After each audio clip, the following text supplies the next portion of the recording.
Apa kabar pemirsa TVR Parlemen dimanapun Anda berada, berjumpa kembali dalam program TVR 09 bersama saya Vincent Aldi dan rekan saya. Tentu saja bersama saya Anggun Oktarini dan pemirsa dalam 30 menit ke depan kami akan sajikan kepada Anda sejumlah berita nasional khususnya dari sudut pandang DPR RI sebagai referensi Anda dalam memahami dinamika politik, hukum, ekonomi, sosial, dan juga budaya yang ada di Indonesia. Dan pemirsa TVR Parlemen, inilah TVR 09 selengkapnya.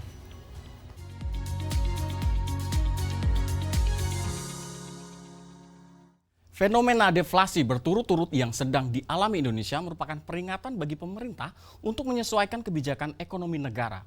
DPR RI mendorong kolaborasi pemerintah dengan stakeholders terkait dalam menjaga kebijakan fiskal dan cadangan devisa negara guna membuat program shock absorber atau peredam kejut. Badan Pusat Statistik atau BPS menyebutkan Indonesia mengalami deflasi selama 5 bulan berturut-turut mulai dari Mei hingga September 2024. Menanggapi hal itu, anggota DPR RI periode 2024-2029 mengimbau pemerintah segera melakukan antisipasi untuk mengendalikan deflasi agar kesejahteraan masyarakat tetap terjaga.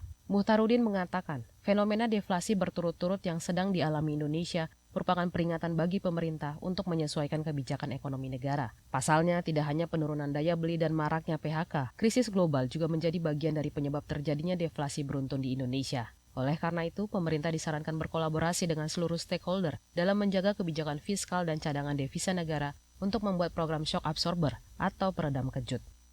Agar hati-hati ya menyikapinya ya. Karena memang pengaruh hari ini masih dinamis sekali ya, masih sangat dinamis perekonomian global, dan apa yang terjadi di global itu akan berpengaruh. Tidak ada lagi sekarang faktor-faktor eksternal sebenarnya yang paling banyak mempengaruhi ekonomi Indonesia. Secara internal kita ada masalah, stabilitas politik bagus ya.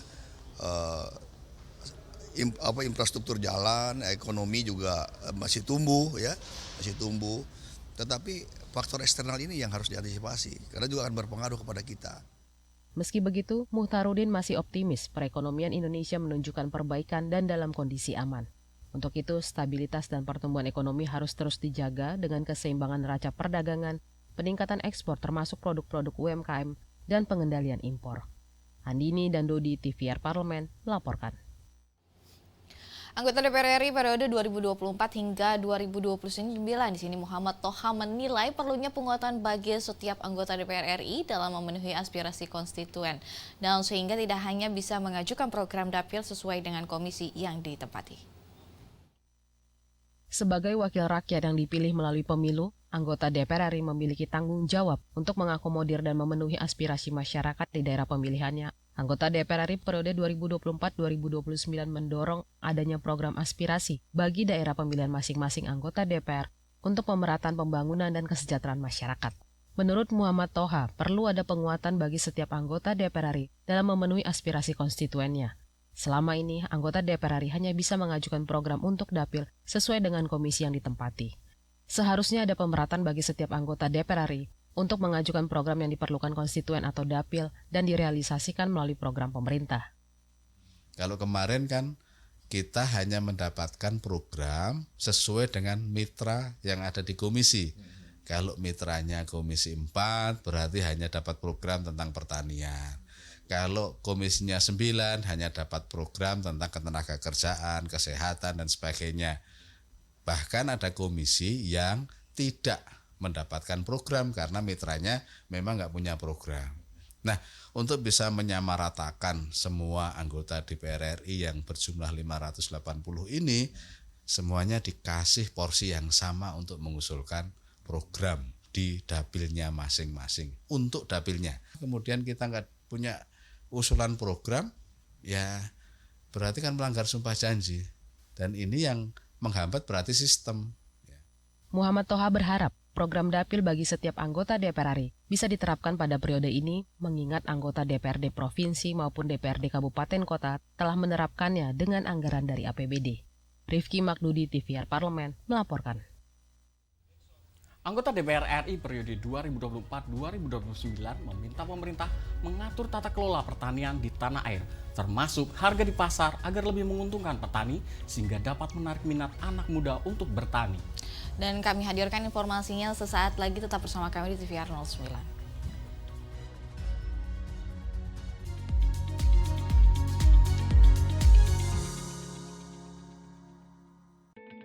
Selamat datang di Biro Pemberitaan Parlemen. Anda memasuki kawasan zona integritas menuju wilayah bebas dari korupsi atau WBK dan wilayah birokrasi bersih dan melayani atau WBBM. Biro Pemberitaan Parlemen berkomitmen penuh untuk mewujudkan wilayah bebas korupsi dan wilayah birokrasi bersih dan melayani.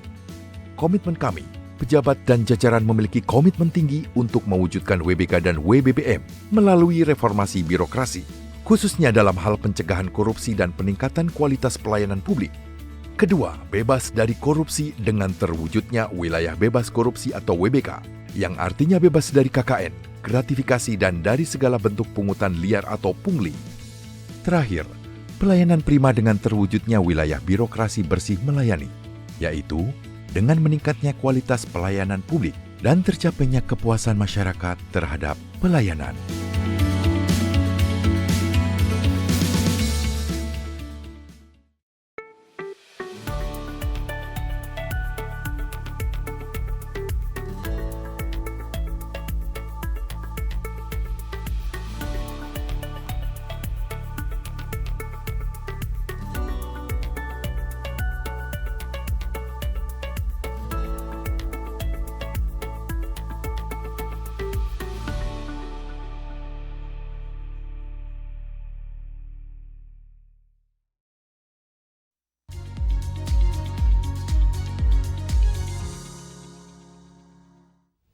Kembali bersama kami di TVR 09.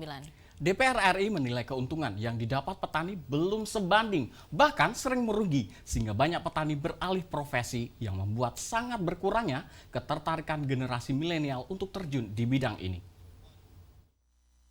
Berdasarkan sensus pertanian 2023 tahap 1, petani milenial di Indonesia sebanyak 16,78 juta orang.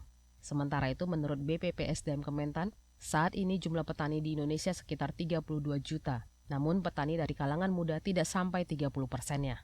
Anggota DPR RI periode 2024-2029 meminta pemerintah mengatur tata kelola pertanian di tanah air, termasuk harga di pasar, agar lebih menguntungkan petani yang bisa menarik minat anak muda untuk bertani. Khalid mengungkapkan, selama ini keuntungan yang didapat petani belum sebanding, bahkan sering merugi, sehingga banyak petani beralih profesi. Hal itu juga yang membuat generasi milenial kurang tertarik terjun ke sektor pertanian. Biaya produksi dengan harga jual yang diterima petani belum menguntungkan dan meningkatkan kesejahteraan petani. Untuk itu, pemerintah ke depannya harus memperbaiki situasi tersebut jika ingin generasi muda menekuni sektor pertanian di dalam negeri.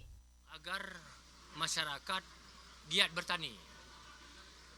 Begitu juga petani milenial. Tapi kunci, baik itu petani milenial, masyarakat, dia bersemangat bercocok tanam, tentu harus ada keuntungan dalam pertanian. Bermakna apa? Tidak mungkin orang mau turun ke sawah, mau bertani, kalau harga produksinya itu tidak menguntungkan. Nah, di sini peran pemerintah bagaimana mengatur tata kelola harga pangan agar petani beruntung, sehingga anak-anak milenial juga mau dia turun ke sawah. Khalid berharap program regenerasi petani lebih dimaksimalkan pemerintahan Prabowo Gibran. Selain dukungan dana dan fasilitas, pemerintah bisa meningkatkan program petani milenial dengan memberikan penyuluhan di setiap lini, bahkan sampai ke sekolah-sekolah. Temi Riansyah, TVR Parlemen, melaporkan. Anggota DPR RI periode 2024 hingga 2029, Novita Hardini, di sini sebut hampir setengah dari populasi Indonesia merupakan perempuan, sehingga keterwakilan perempuan di parlemen penting untuk memperjuangkan hak-hak perempuan. Meski belum mencapai 30% kuota perempuan yang disyaratkan Undang-Undang Pemilu, angka keterwakilan perempuan di parlemen periode 2024-2029 dicatat sebagai yang tertinggi dalam sejarah Indonesia, yaitu mencapai 21,9%. Anggota DPR RI Novita Hardini menekankan, capaian ini penting agar DPR RI dapat memperjuangkan kepentingan perempuan dan menghadirkan kebijakan yang ramah perempuan. Novita mengatakan, hampir setengah dari populasi Indonesia merupakan perempuan. Karenanya keterwakilan perempuan di parlemen penting untuk memperjuangkan hak-hak perempuan. Ia menilai, perempuan adalah ujung tombak peradaban bangsa yang mampu berkontribusi di berbagai bidang, mulai dari mendidik dan mendampingi tumbuh kembang anak, hingga menyelesaikan berbagai tantangan nasional, seperti melindungi masyarakat dari jebakan judi online, membantu pengembangan UMKM dan ekonomi kreatif, serta meningkatkan kualitas SDM di tanah air. Karena kalau melihat pembangunan bangsa ini, hampir separuh dari populasi bangsa Indonesia adalah perempuan, di mana perempuan adalah ujung tombaknya peradaban bangsa, ya, mulai dari isu parenting, ya, semua selalu berawal dari rumah. Nah, saya yakin sekali kepemimpinan perempuan akan mampu membawa strong connection untuk bisa mengantarkan dunia yang lebih damai. Angka keterwakilan perempuan di DPR dicatat terus meningkat dalam beberapa periode terakhir. Pada periode 2014-2019, perempuan meraih kursi di DPR sebanyak 14% dan meningkat menjadi 20,8% pada periode berikutnya. Kini pada periode 2024-2029, kursi perempuan di DPR mencapai 21,9%. Adila dan Rifki, TVR Parlemen melaporkan. Anggota DPR RI periode 2024-2029, Novita Wijayanti mengatakan pembangunan IKN merupakan salah satu strategi pemerintah untuk menciptakan pusat pertumbuhan baru di luar Pulau Jawa dan mewujudkan pemerataan pembangunan di seluruh wilayah Indonesia. Presiden terpilih Indonesia Prabowo Subianto telah menegaskan komitmennya untuk melanjutkan pembangunan Ibu Kota Nusantara atau IKN. Anggota DPR RI Novita Wijayanti menilai komitmen ini penting karena keberlanjutan IKN akan membantu penyelesaian persoalan ketimpangan infrastruktur dan ekonomi di tanah air.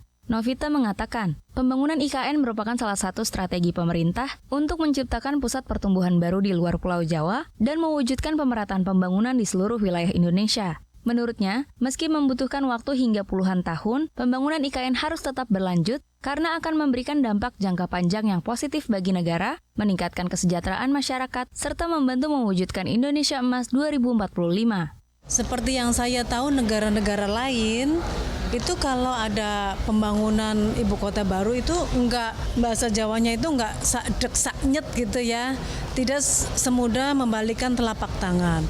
Bahkan negara lain itu membutuhkan berpuluh-puluh tahun untuk menghidupkan, menyelesaikan kondisi-kondisi ibu kota baru. Jadi kalau saya lihat di Indonesia, yang baru saja itu sudah bagus dan nanti perlahan pembangunan di sana berjalan karena memang targetnya supaya ada pemerataan pembangunan antara Jawa dan daerah luar Jawa. Tetapi Jawa pun tidak ditinggal sehingga semua masyarakat di Indonesia yang begitu luasnya bisa merasakan. Lebih lanjut, Novita menegaskan, hingga kini pemerintah terus melakukan evaluasi terhadap pelaksanaan pembangunan infrastruktur di IKN, salah satunya dengan melakukan penyempurnaan infrastruktur air dan pasokan air bersih siap minum. Andini dan Dodi, TVR Parlemen melaporkan.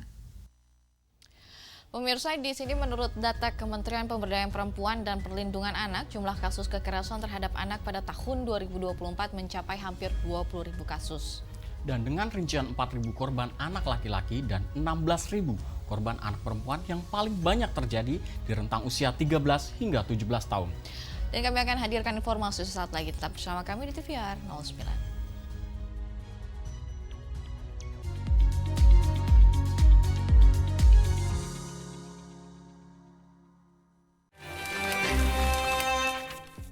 Sekarang kita sedang ada di balik kursi. Wah, di balik kursi ada sofa kayaknya.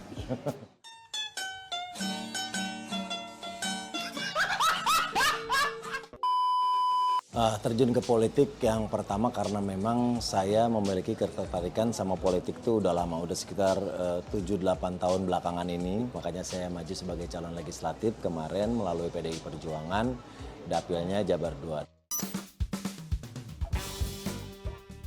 Politik atau komedi? Hari ini politik, tapi saya lahir dari dunia komedi, saya sangat mencintai profesi. Gombalan itu kan main-main, aku nggak main-main, aku serius sama kamu.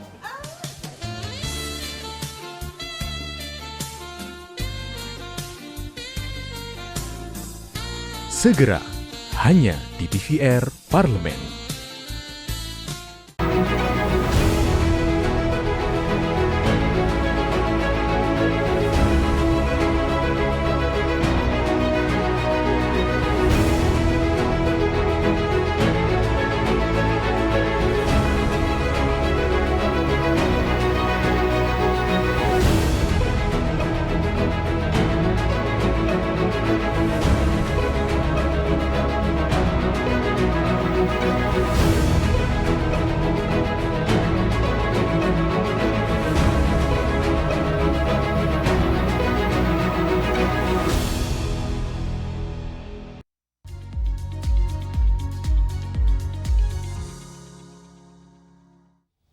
Kembali di TV 09.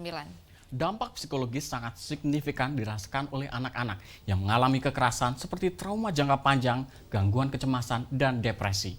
Lalu meskipun perlindungan anak telah diatur dalam sebuah regulasi kekerasan, anak di Indonesia masih marak terjadi dan implementasi aturan pun tidak berjalan semestinya. Bagaimana bentuk perlindungan negara terhadap anak? Simak informasi mendalam yang telah dirangkum oleh tim redaksi TVR Parlemen dalam segmen Editorial Parlemen berikut ini.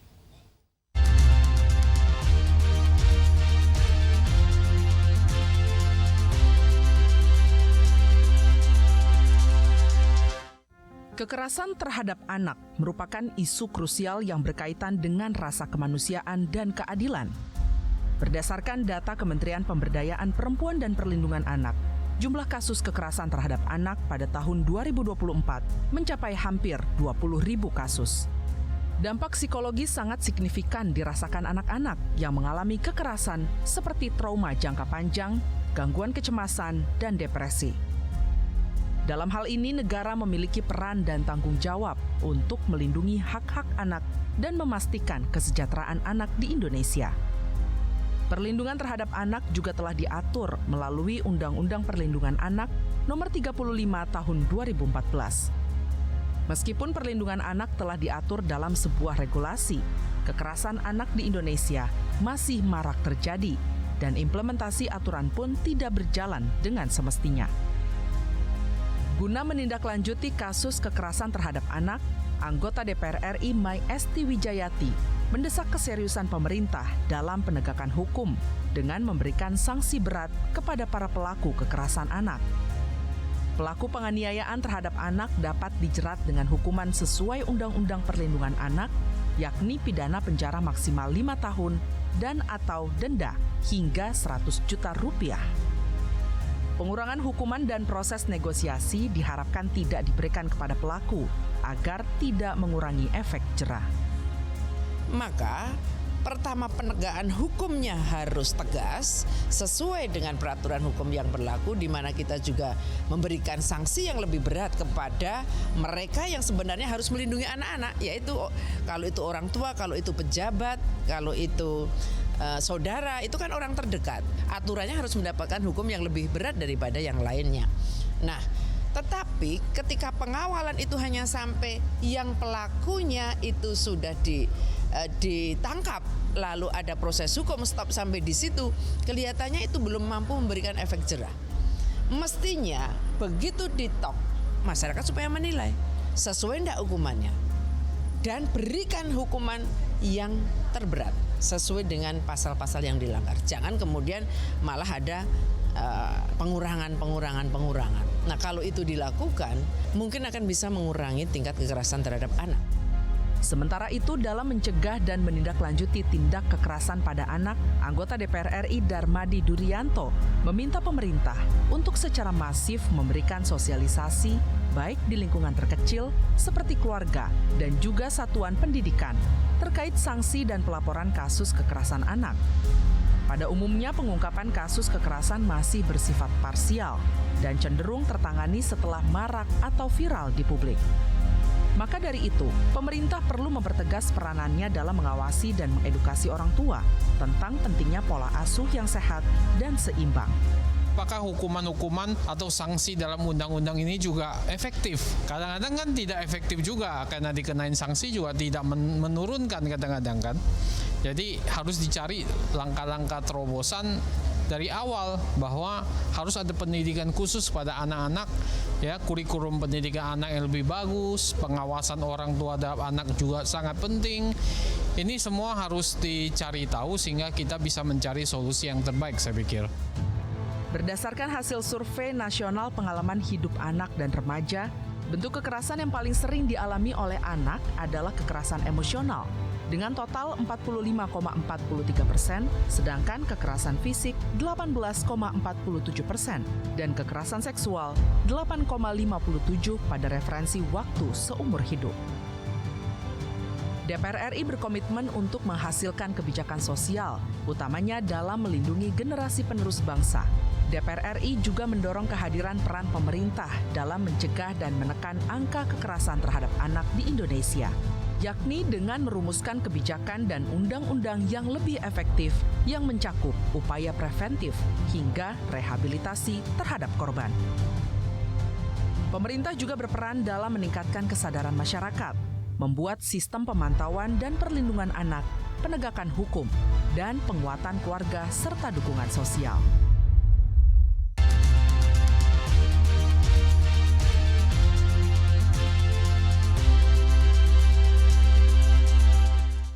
Kerajinan keramik merupakan salah satu warisan budaya Indonesia yang tak ternilai, yang syarat dengan akan berbagai makna dan filosofi. Dan bukan sekedar benda mati, keunikan kerajinan keramik di Indonesia terukir dalam setiap detailnya. Mulai dari teknik pembuatan yang khas hingga motifnya yang merefleksikan nilai luhur budaya. Dan salah satunya yang sukses mendunia yaitu kerajinan keramik Jenggala. Pemirsa, seperti apa kerajinan keramik Jenggala ini? Jangan kemana-mana, tetap bersama kami di TVR 09.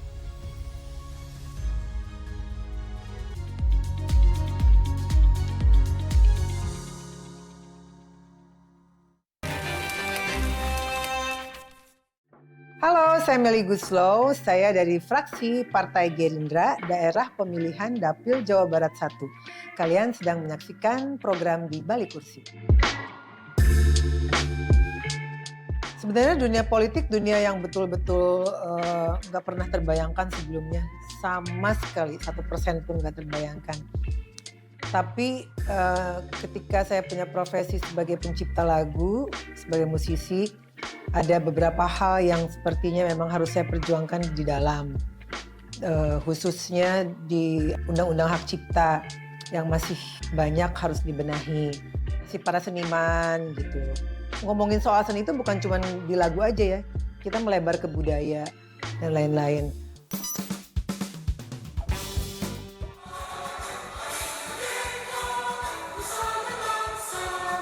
Hari lahirnya engkau Indonesia, merdeka, sekali merdeka tetap merdeka. Deg-degan.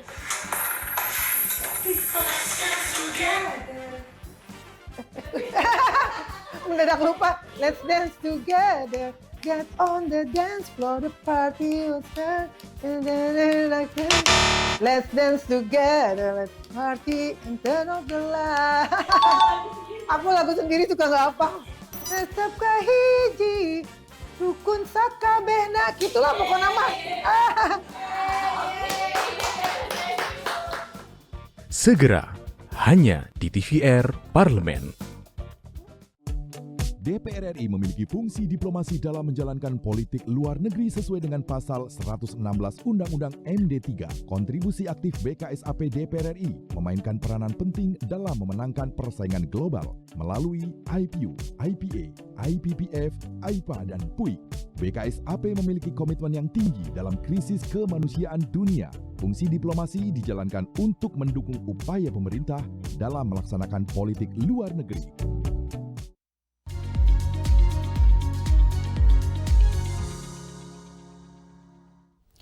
Kembali bersama kami di TVR 09.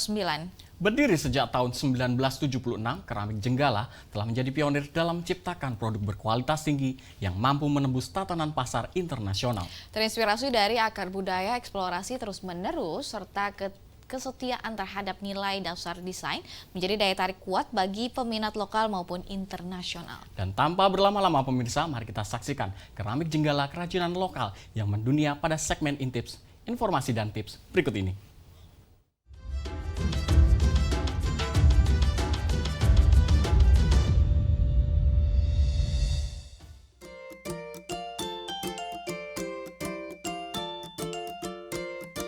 Pemirsa TVR Parlemen, kerajinan keramik terus berkembang dan menempati ruang tersendiri di hati para pencintanya, baik untuk koleksi maupun menambah estetika di dalam rumah.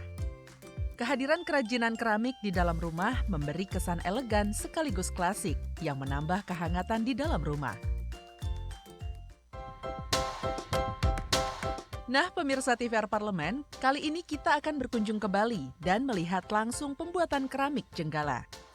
Kerajinan keramik Jenggala dikenal luas berkat kemampuannya dalam memadukan teknik tradisional dengan desain modern. Berdiri sejak 1976, Keramik Jenggala telah membuat berbagai keramik dengan bentuk yang unik dan menarik. Mulai dari bentuk vas bunga, piring, bahkan sendok dan garpu.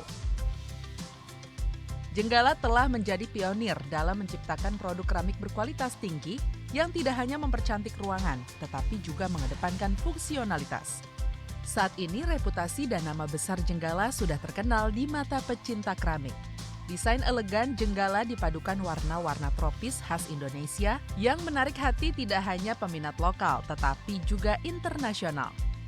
Koleksi keramik Jenggala mulai dari peralatan makan seperti mangkuk, piring, gelas, dan poci, sampai hiasan rumah tangga seperti vas dan guci keramik telah melanglang buana hingga ke pasar Jepang, Singapura, Amerika Serikat, hingga Eropa. Terbukti dalam rangkaian kegiatan International Asian Pacific Forum atau IAPF, para delegasi juga turut berkunjung ke kerajinan keramik Jenggala. Para delegasi juga ikut menyaksikan secara langsung proses produksi keramik khas Indonesia yang terkenal dengan keunikan dan kualitasnya.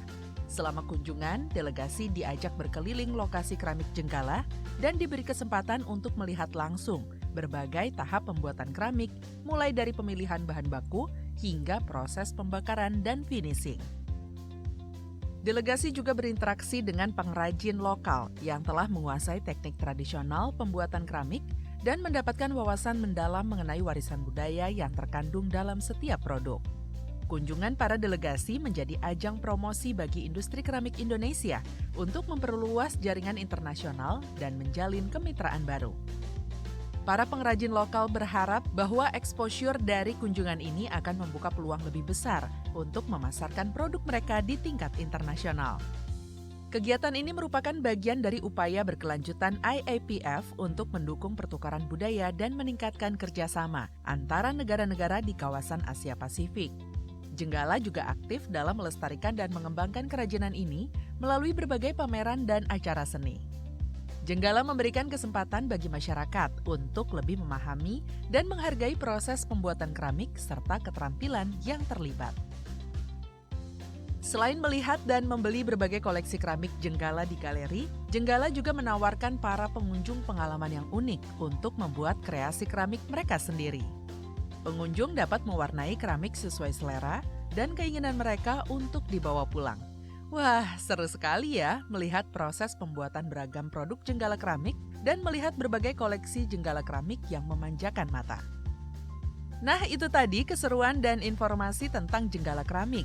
Yuk kita dukung dan promosikan produk-produk kesenian Indonesia. Sekian Intips hari ini, sampai jumpa pada episode Intips selanjutnya.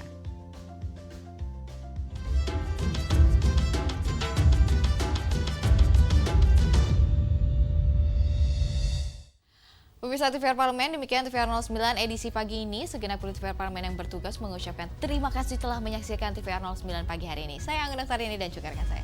Saya Vincent Aldi, dan sampai jumpa di TVR 09 selanjutnya. TVR Parlemen, Referensi Indonesia.